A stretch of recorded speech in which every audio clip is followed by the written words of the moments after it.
okwekalakasa Mufti Mubajje ogudduka mu ggwanga bamusazeko ku office ye Miranga na biwowe akatambi ngadduka ogenda kunyobula sookola we Sanya amuyuzayuza ono ku bigambo bye Abasiramu bakaye sookola like ngete werabira nono muyayo omubi Sheikh Shabani Ramadhani Mubajje Mufti twafuna okunonyereza nga si musajja Musiramu Mubajje mutemu nga Mubajje emiriye yawa Sheikh Nuhu muzato obutwamu ng'akyalina ekiriba kye Mubajje musiyasi ng'asiyaga Abasiramu abavubuka ng'abasiyagira waggulu kasozi ka Olodi Kampala ng'abatwala eri waggulu ku mulongooti nga yefuula kyagenda kubasomesa Obusiraamu eyo embuzi etuuse mu myaka 7 kubanga amagezi yagaleka wansi Mubajje okubanga ategeera ng'omuvubuka ng'omwana omuto w'emyaka 2 Seeka Mubajje ekyamubuza kati Mufti genda mu ssimu yo ka app aka ka TikTok okalaba bokakwatako ennyoboti bwoba olina iPhone kabanga akazina be kati kakuwa option ya delete app ogijjemu.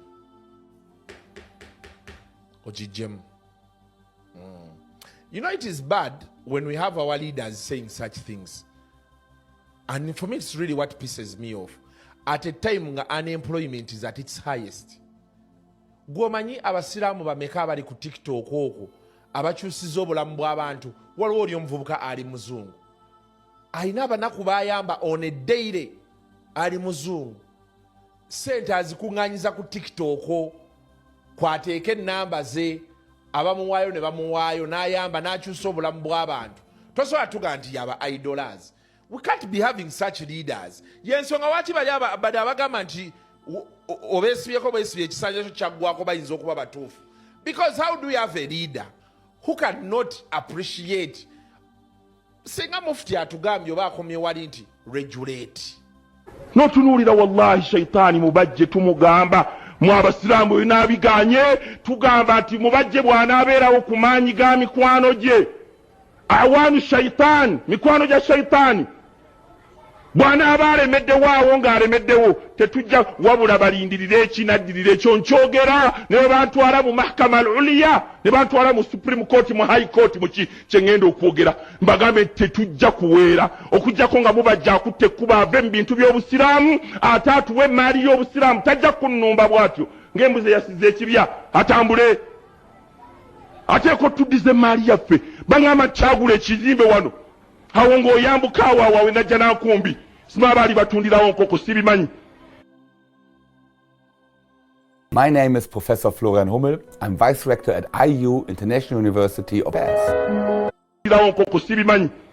ono mubbi munne waakyo muyaaye munne waakyo Nsereko Mutumba n'akiguza ebiyumba byakyo ebiri awo wansi awo walinga wakabaala nga wakava ekibuya awo otandika ku lw'entebe kirina ebimotoka by'embya bifusofuso wallahi byonna tujja kubyokya kirina bifuso Nsereko Mutumba mwaleetera ente naye abo bonna bagamba nti bakyali Basiraamu era nga tukkirizanga bwe binaaba bikyaganye insha Allah mulindirire essaawa yonna tujja kuteeka ky'ofiisi mu kibuga awo tubagambe nti ensonga z'Obusiraamu tuzikolere wano nga bwe tulwana okugoba ababbi mu ofiisi zaffe za Uganda Muslim Supreme Council. Kati abayayi bali awo okujja kwa Gaddafi kwe kubaluma era bino bye boogera na bano bahajja kyanuuna mbu presidential advisor ku religious issues oyo anuuna yasoma wa olw'okuba munubbi kitegeeza nti buli ayogera olunubbi lulimu oluwalabu kitegeeza nti abeera amanyi eby'Obusiraamu.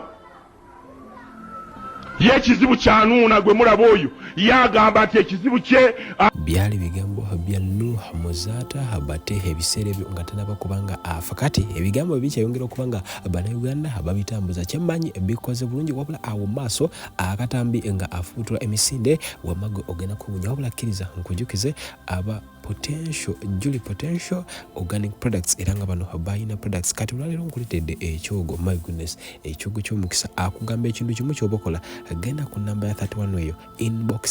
inboxinga ku WhatsApp ojja kumanya ebisinga yonna gy'oli akukolera delivery era nga byonna asooka kubanga abikutuusako ebintu byakabinyo kkiriza ate ku bbeeyi gy'ogenda okubanga osobola mukubereko ate ogenda kubanga wejjusa kati Kasuku ayongedde Sanya Mahaidini naye bw'ati bw'agamba Mubajje taseye bayiga Mubajje mwennyini yali babega wakiwamba Abasiramu ng'Abasiramu babateekako emisango gya ADF naye nga Mubajje yawaayo abantu abo Basiramu ekyamubuza amagezi kwe kubeera ng'akomba mu matako g'abakazi abatali Basiramu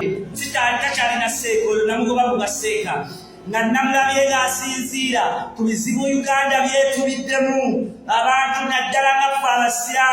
Abasiramu bangi tebalina mirimu Abasiramu bangi bali mu makomera bavunda Abasiramu bangi babakubye amasasi eyo embuzi n'eyimirira ku kituuti bwe yali badde yogerera ebigambo ebyo n'agamba nti ekizibu kya Uganda ekiri mu Uganda ye TikTok. Njagala okutegeeza Abasiramu n'okubanakuwalirako n'okukubagiza Abasiramu eggwanga lyonna okubategeeza nti otakyali mufuti wa Uganda oyo mufuti wa NRM mufuti wa Museveni fe Abasiramu twamugoba dda. To regulate is okay. Ne mufuti tosobola tugamba nti bagijjewo. Omanyi Abasiramu abagenda okugenda mu unemployment,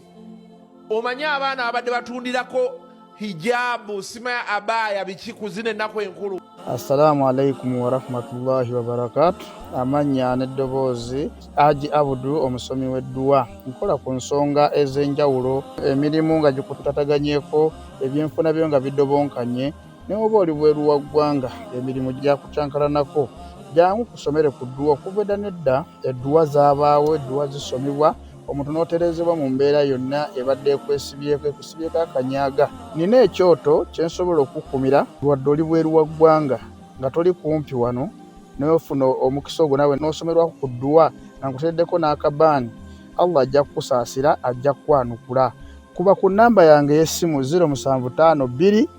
44